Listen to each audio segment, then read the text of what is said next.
kulankan wada tashiga dhalinyarada degmada Galdogob ayaa ka furmay degmada waxaana kulanka soo qaban qaabisay wasaaradda shaqada iyo shaqaalaha dhalinyarada iyo ciyaaraha ee Puntland oo kaashanaysa hay'adda CARE. waxaa kulanka ka qayb galay agaasimaha waaxda dhalinyarada iyo ciyaaraha deeqa jaamaciise, gudoomiyaha dalada dhalinyarada Puntland Liibaan Maxamed Xuseen, ururada dhalinyarada ee ka dhisan degmada Galdogob iyo maamulka degmada. kulankan oo waqti dheer qaatay waxa looga hadlayay qorshayaasha dhalinyarada ee 6 bilood ee soo socota iyo baahiyahooda gaarka ah waxaana kulanka furay xogayaha dawladda hoose ee degmada Galdogob Bashiir Maxamuud Maxamed. salaam aad baan soo dhaweynayaa shirkan ay soo qaban qaabiyeen hay'adda CARE iyo ururka dhalinyarada waana mahadsantihiin. shirku waa noo furan yahay, hadal badan dhihi maayo. sida warqadda ka muuqata ajandaha kulanku waa kulanka dhalinyarada degmada Galdogob oo maxaa laga kulmayaa waxaa laga kulmayaa dhalinyaradu inay sameeyaan qorshe intay isku tashadaan oo maskaxda tuujiyaan oo group isku kala saaraan inay soo saaraan qorshayaasha ay ku shaqayn lahaayeen sanadka inta ka dhiman. warqadda ajandaha waxaa ka muuqata in la draft gareeyo work plan.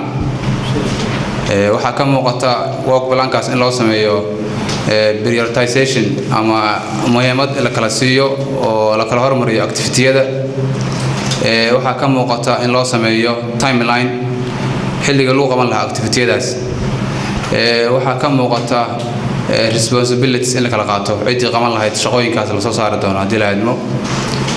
waxaa kaloo ka muuqda action plans in ayna soo baxaan qodobo action plans ah oo 1 iyo 2 iyo 3 leh. maanta waxaa loo baahan yahay in la ogaado baahideena degmada Galdogob ka dhalinyaro ahaan anoo ku hadlaya afka dhalinyarada guud ee degmada Galdogob ma aha intana meesha fadhida.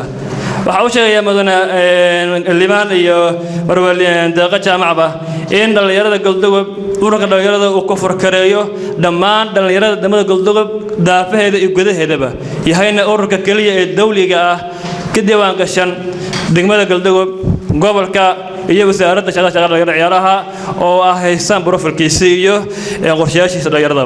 waa shaqo ka mid ah shaqooyinka dalada dhalinyarada iyo wasaaradda shaqada iyo shaqaalaha dhalinyarada iyo sportiska in loo kuurgalo oo u qareemida iyo isku xirka dhalinyarada Puntland war hela tala hela ininku maanta intiinan kaliya ma hadan dhalinyaradii degmada Galdogob laakiin waxa idin saaran xil dheeriya inaad ka jawaabtaan baahiyaha dhalinyarada degmada ka jira sidii aynu qorshe hawleed uga samaysan lahayn laga duulo.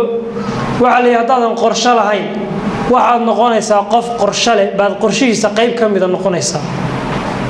waxa laga yaabaa inaad maanta magaalada qorshahaas horumarkana waxa lagu qiyaasaa dhalinyaradu waxay ka fakaraan 30 sano 50 sano 20 sano ugu yaraan 10 sano.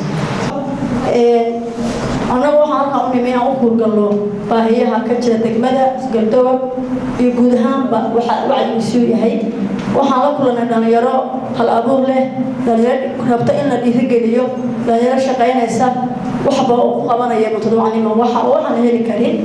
waxaan u nimay oo u siinay waqtiga qaaliga ah ka wasaaradahan iyo ka xukuumadda Puntland ka go'an tahay hadartan 75% dhalinyarada Puntland ama shacabka Soomaaliyeed in loo qabto waxay ka go'an tahay dowladda Puntland oo hogaaminayo madaxweynaha dowladda Puntland Deni Siciid Deni iyo madaxweynaha wasiirka shaqada ciyaaraha.